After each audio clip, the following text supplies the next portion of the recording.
nấu bằng tan bị te po ôi bò te po mà cam đủ sọc cái đồng pin ôi bò te po ca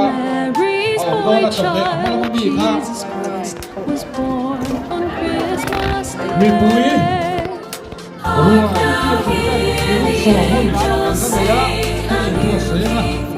cán chồng này khác cán ngày tua na đủ lù thăng sai là cháo là chồng này tốt tàn thì nó khác sao là vô sắc ăn May Paul Free.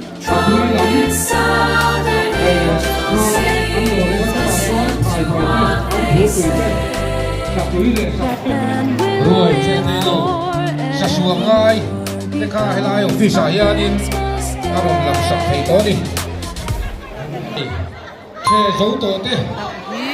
gắn ruồi tốt nó tuồng gắn ruồi tốt nó hun là mà hiện rộn rệt cho nhìn thấy họ chắc để xem họ túi làm các anh tới tới lá chưa chưa đâu họ túi làm rồi chắc sẽ là cái gì rồi các anh làm gì chắc là đâu đó đi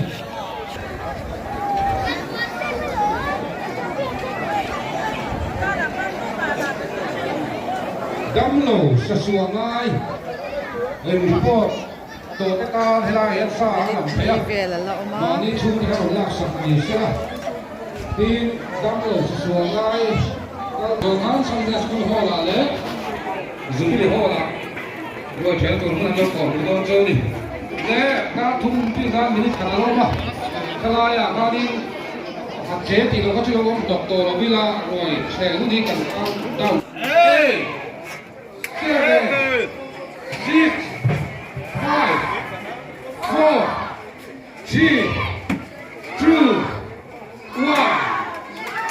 Left Christmas rồi cô hàng người ta dính cho cái tổ cũng đấy và cùng chia này nhé